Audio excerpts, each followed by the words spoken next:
we today is this is the second day of a workshop in resting in true nature,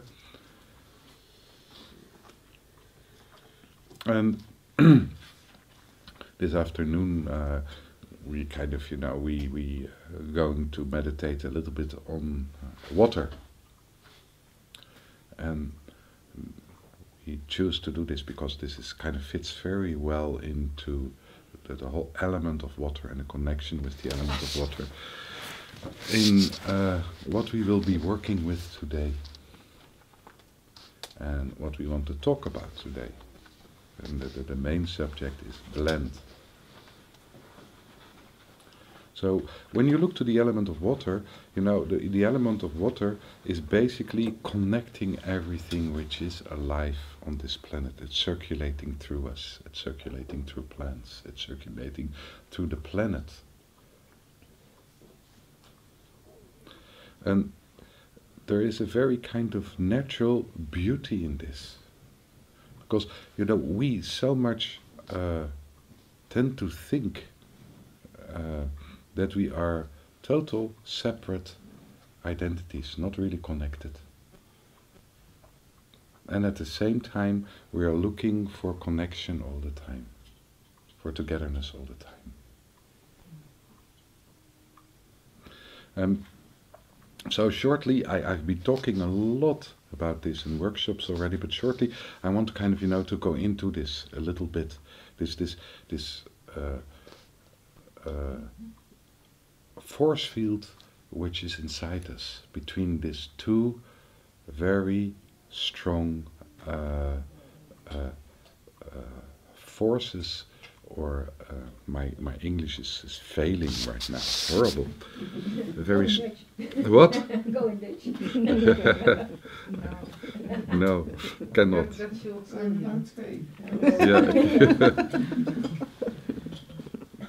Very strong intentions, desires, you could say, forces inside ourselves. And one is the kind of the direction in which we really are longing for unity, togetherness. And the other one is that we really want to be separate and individual. Both is there. And part what is of being separate and individual is connected with, that we can make up our own minds, do things in our own way.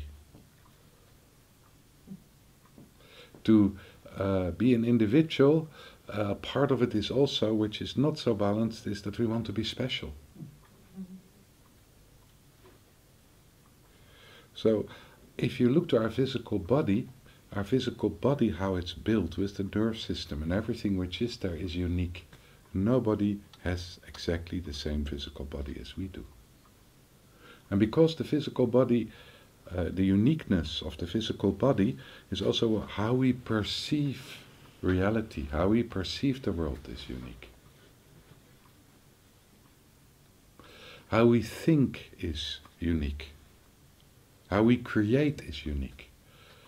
The qualities we are able to express, and the qualities we got in this life are unique. Nobody got exactly the same blend of qualities. That doesn't mean that each quality in itself is unique, but the blend of it is unique. It's like a fingerprint. So this uniqueness, of course, that nobody exactly thinks as us, that nobody exactly experience life as you experience life. This is part of our individuality. And we struggle with this in our lives often. We struggle with it because now when we are young, we have the idea that everybody is thinking the same way. When we are young, we have the idea that everybody is experiencing things the same way. And sometimes we never become adult. And part of becoming adult is the realization that each person is unique. That each person is perceiving reality in a different way.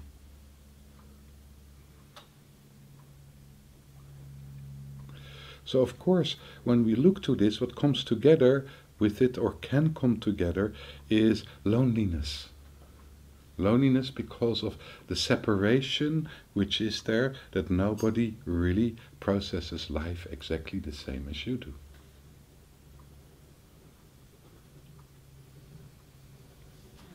Loneliness because of the separation.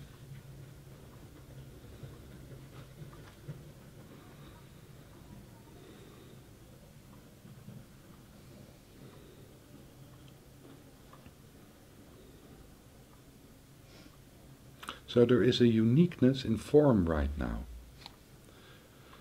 And that's exactly what it is, a uniqueness in form.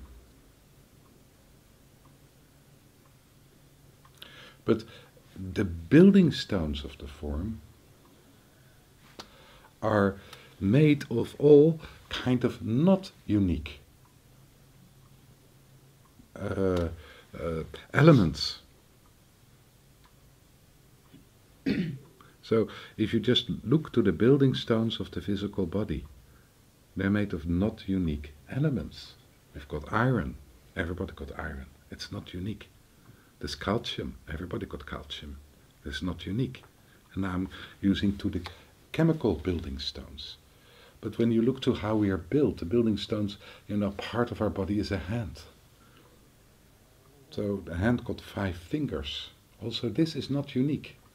It's not that everybody has a different amount of fingers. Maybe how the hand is built, when you look to it very precise, it's unique, but still the stones, the general things, how things are built up, is not unique.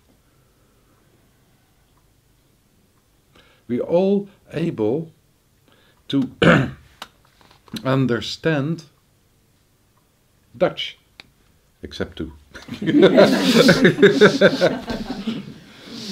But we're all able, more or less, to understand English. So the understanding of English, maybe how it comes to you, is unique, but the English itself is not unique. It's a shared language. It's something we share. So the temperature in the room and how we react to it is unique. But the temperature in the room and how it's kind of touching all of us is not unique. You understand the difference? When there is, a vibration in the room, like a very heavy car is moving, this vibration will move through the building, and this vibration will move our body. So the vibration in itself is not unique. This is what we share. How we react to it, the impact on us, is unique again. So part of the building stones we made up of is the physical, energetical building stones, and part of the energetical building stones, you could say, is the spirit, and part of the soul. So the spirit and the soul are not unique. Because we have a unique body, we go on thinking separate. We go on thinking separate that, we've got a separate soul. There's absolutely no proof of us having a separate soul. And coming from the idea that we've got a separate soul, then we sometimes feel very close to another person, and there's this deep soul contact, this deep loving contact, and this deep understanding of the being, because the soul has to do with being, the being of another person, and then we say this is a twin soul. This is a soul which is very close to us, this is a twin soul, this is somebody special. And again, this whole idea of special, again, is coming forward from separation. There's a difference between being special and unique. So you have a unique experience with this person in its closeness, but that doesn't mean that you cannot have the same unique experience with everybody. So maybe we are all twin souls of each other. Maybe in the end there is only one soul, just expressing itself through a lot of different aspects. And the same could be true for the spirit. Maybe in the end there is one spirit. One spirit expressing itself to a lot of different forms. So maybe when you look, if you look to the material of the body, we are talking about matter. Maybe if you look to the whole universe, there is one big bucket of matter. And this matter coming alive is expressing itself through a lot of different forms. But in the end it's the same matter.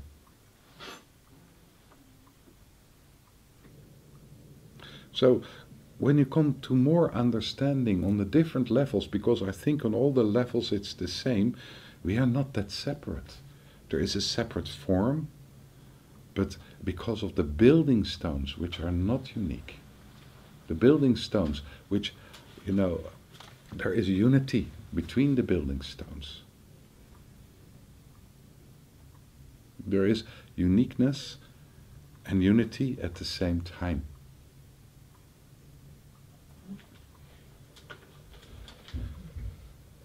So water is an example for this. Water influences us all. Nowadays, there is a lot of people are looking into the influence of water on our health, and and finding out that when there is that certain vibrations in water are really beneficial for us, and other vibrations in the water are much less beneficial. It influences us. Through water we also influence each other.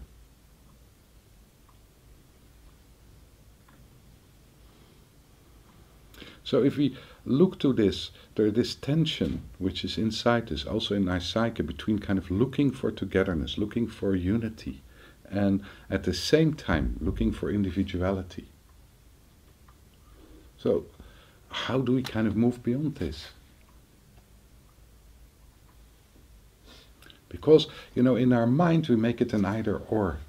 Either you're individual, you're separate, or you are in a unity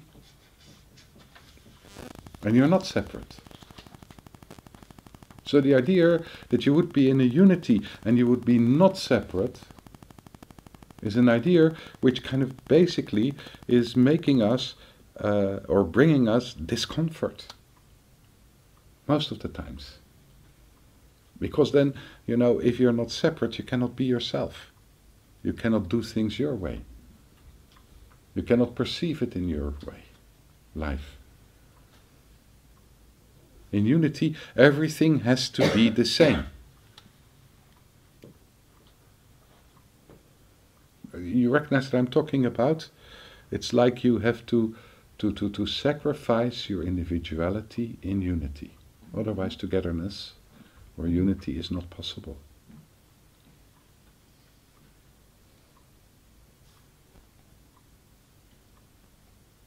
So, I think this is a misunderstanding. I think it's not an either or. As long as we have this physical body, and with this physical body we have a unique form here on this planet right now. And at the same time, this unique form is part of the whole collection of unique forms. One with it. There is a unity there at the same time. It's an end-end.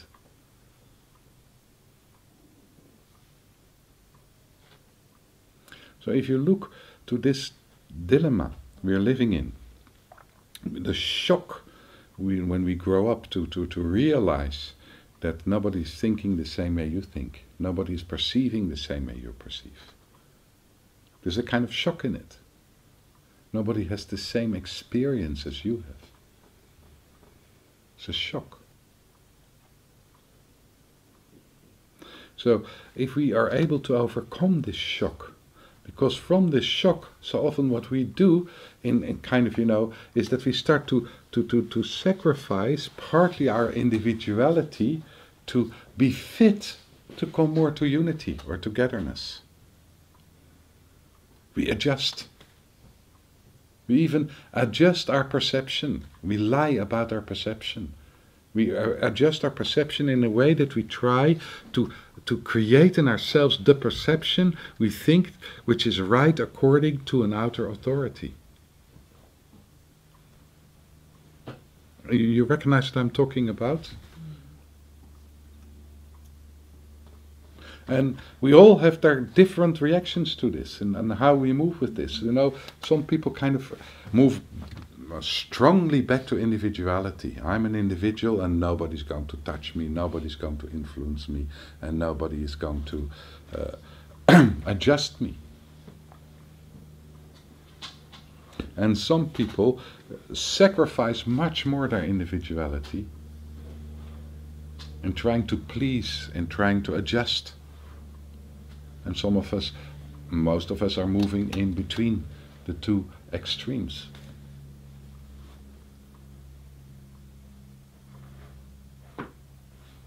So we've got individuality, togetherness, and we sacrifice our individuality in togetherness because it's not possible to be together as individuals.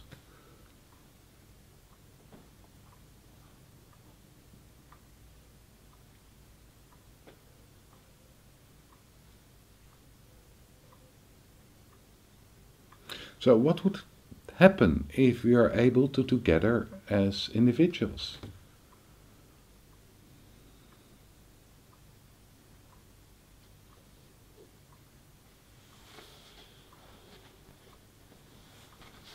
You blend. This is where you start to blend. So there are things needed to be able to blend together as individuals. What is blend? Versmelten. To come together. So to be able to blend as individuals, what is needed for that?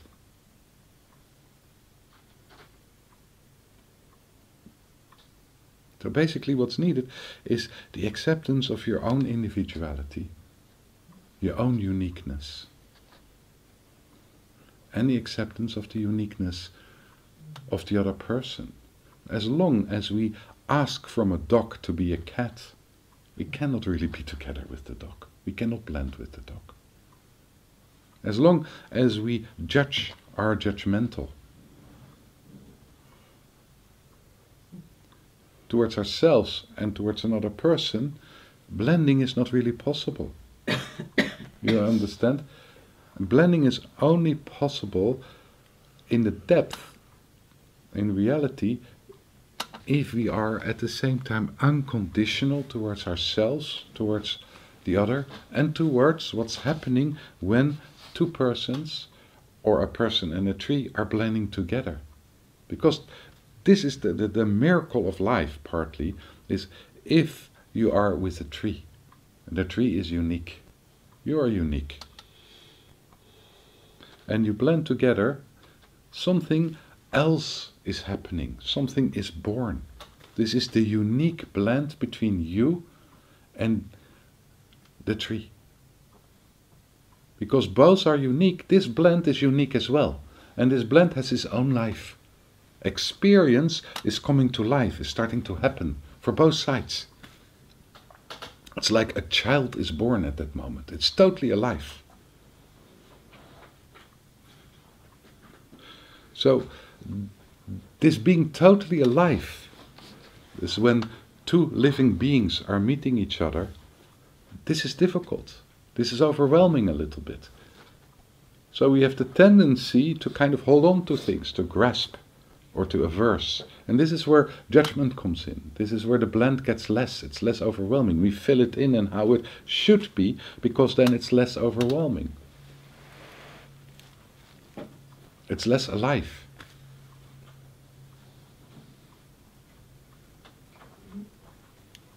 And that's partly because, when this third party is born, when there is a blend, a togetherness between two different forms, it doesn't matter what forms, it could be a flower in you, it could be the candle flame in you, the carpet in you. Something is created in the moment that there is a blend,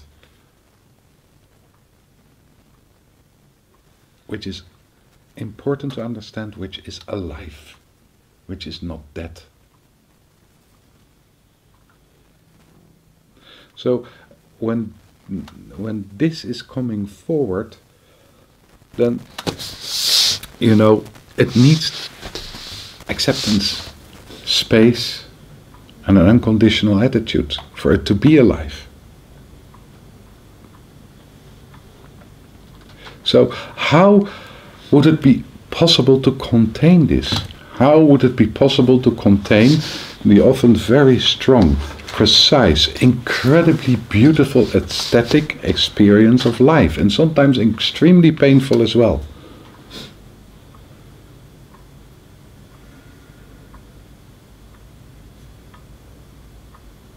So the first thing is, if this is happening, we meet a tree. A tree is unique. We are unique. We meet a tree, and then a life experience is born, where these two individuals are meeting each other. So the first thing is, we don't see this as the experience between us and the tree, which is alive. No, we say, this is the tree. But this is not the tree. It's the shared experience between us and a tree. This is not a tree. We have no idea what a tree is. We never can reach the tree. We can only come to the shared experience between us and the tree. By saying this is the tree, what are we doing? We grasp the experience and we define the other with it. The tree. There's immediately a separation between us and the other. This is the tree.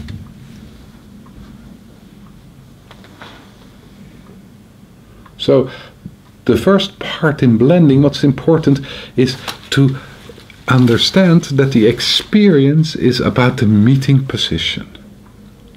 It's the shared experience. It's your impression and shared with the impression of the tree in the depths, but in the first place your impression. And it's a shared experience at the same time. So the shared experience, the difficulty is not to identify with it.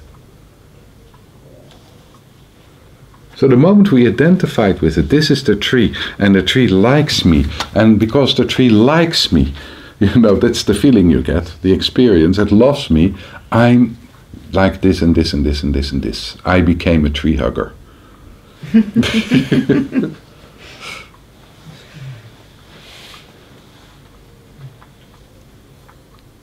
It's not defining you.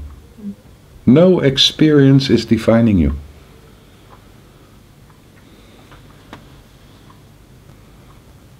So of course, a lot of mistakes or confusion, mistakes is not the right word, confusion which is coming forward is we hug a tree or we meet a tree and the tree is in a bad humor and he doesn't like us and say, fuck off. That's the feeling comes to us. Go away. This we take very personal. We are rejected by a tree. Even the trees are rejecting us. It's horrible.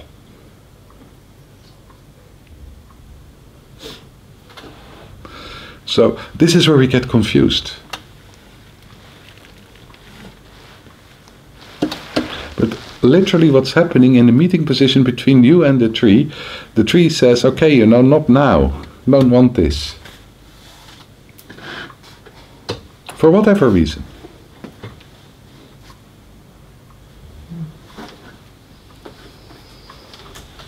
And this is exactly the experience which is there.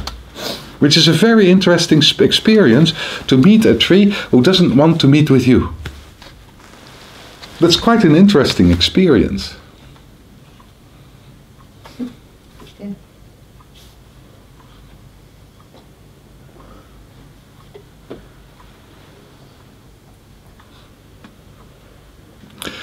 And again, the blend, the togetherness, the unity is in this shared experience.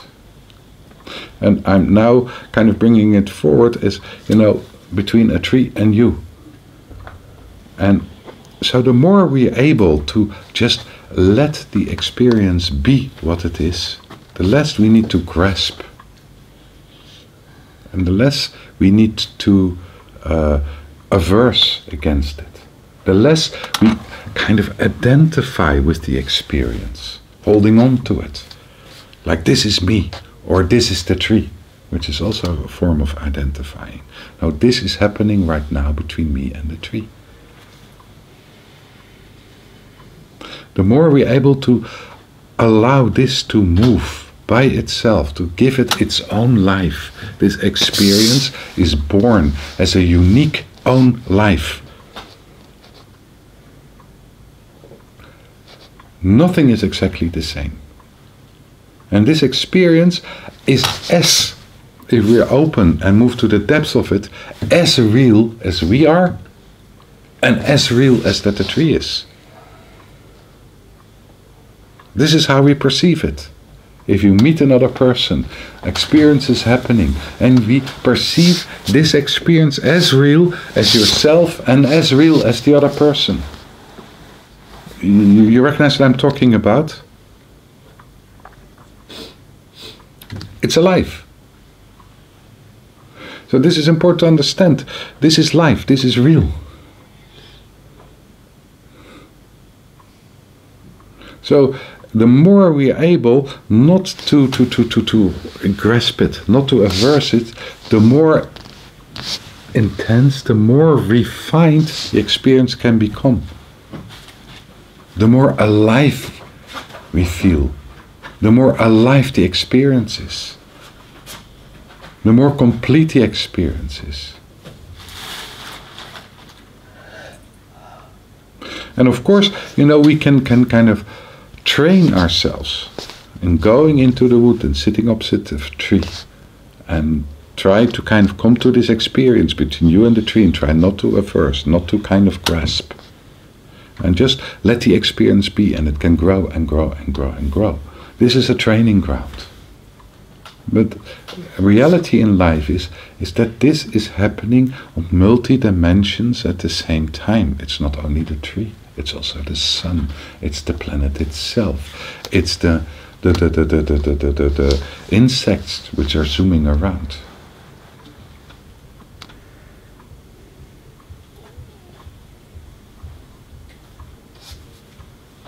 It's all the life which is interacting with all the life. And it's interacting with all the life because all life is part of each other.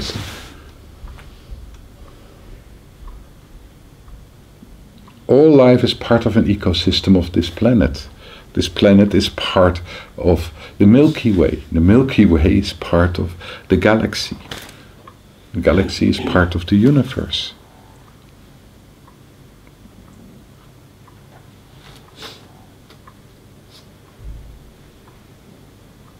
It's all part of each other. In the end, it's one. How would you feel if this cell on your left knee in your body would kind of, have some difficulties to accept that it's part of the whole?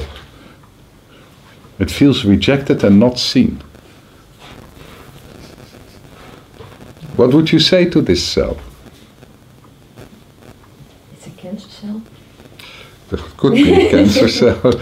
What would you say to this cell? That's a kind of cancer cell. First is the cell is crazy, it's sick. Of course it's part of your body.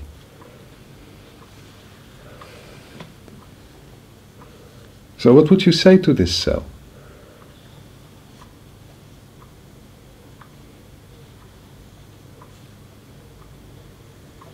Would you calm it down and say, everything is okay, you're part of the body? You belong to us? Or would you say, okay, if you're crazy like this... What? Dat gebeurt toch ook? That's what we're doing. Ja. Yeah. So our own attitude creates our own unsafety. But you know, in this, the ecosystem is bigger as us. It's containing the craziness. We're still here. It has an incredible patience for us to kind of live out our craziness, to find a balance again back in the whole ecosystem. Because there was never a separation. We are part of evolution. We are part of nature. Water is moving through all of us. It's the same water. It's the same system. In my mind, it has to do with time. Experience time. Oh no. I cannot make the... I don't doubt your mind, but I cannot make the click right now. It has to do with the waves and the matter. Yeah. And when we stop experience, it's gonna be matter. When we, like the tree. Yeah. I think, okay, there is something in the tree, I don't know what, we think the tree don't like me. But it's a thought, it's not happening, really. You could experience that the tree is really saying, you know, fuck off. Okay. It's, oh no. Something to do with waves and matter. When you fix it, it's becoming matter. When you let it go, Yeah. it can be flowing like water. Yeah. So she means, I think, time and space. Yeah. Time is, and space is.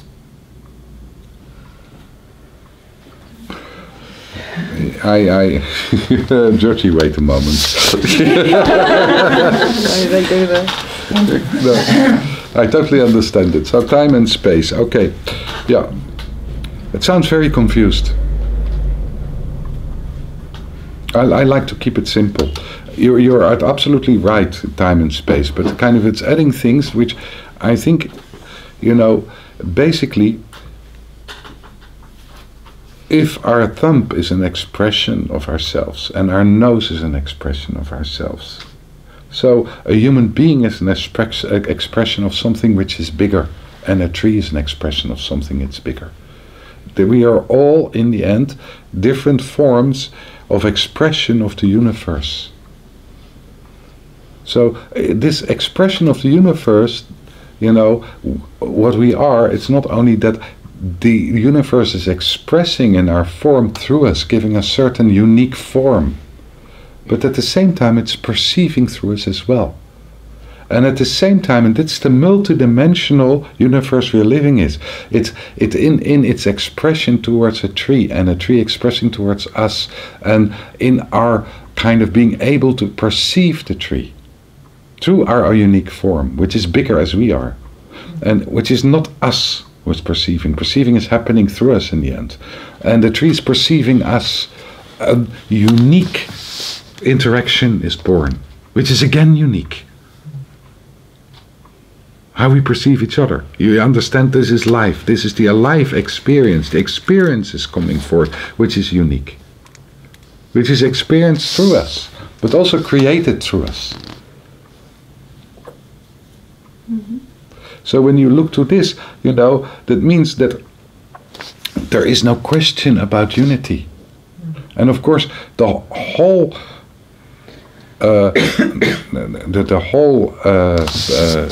universe, the material universe, the universe which is built of matter. When we talk about matter, then what comes forward is time and space. Mm-hmm.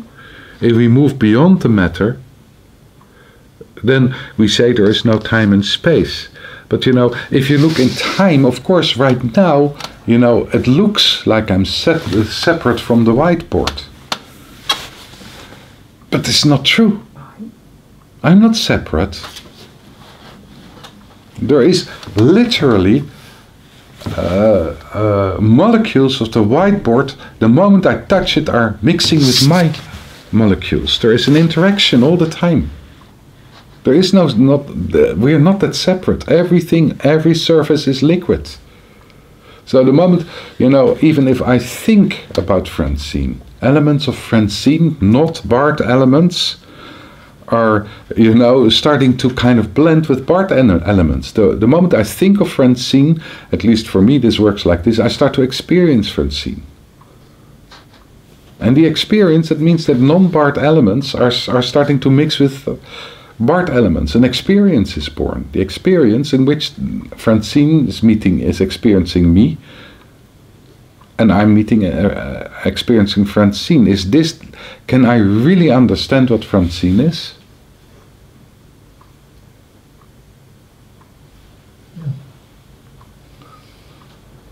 No. Can I really know what Francine is?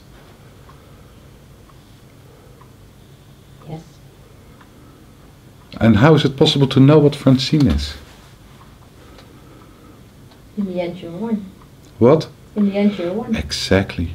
The way to know what Francine is to kind of, to open up to more time and more space, in which there is an understanding that there is no difference between Francine and me. We're expression of the same. We're expression of the same thing, a unique expression, but there is where we come together. This is where my thumb and my nose are coming together as being part of the body, this body. So Francine and I are part of creation, or part of the universe, or whatever you call it. So in this we are kind of like, two aspects of the same body again. This is what unity is about. So if you start to experience, have experiences which are kind of moving towards unity, the strange things are happening. You look at the leaf of a tree, and then you come to an understanding, and this is a very deep experience and understanding, that there is no difference between this leaf and you. It's the same. It's an expression, but it is the same. The source is the same. It's the same.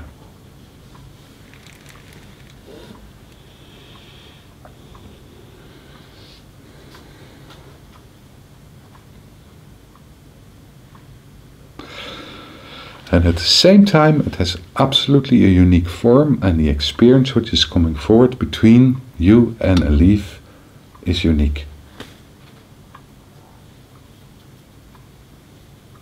So it's the same, it's unique, and it's the same. And it's unique, and it's the same, and it's unique. Through all layers. So the only way to bring it together is to allow both. To totally allow your own individuality.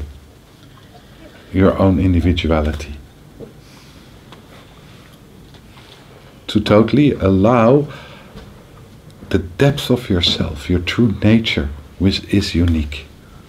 Nobody has exactly the same true nature as you have. And at the same time, we all share true nature. This is where we can recognize each other in. You understand?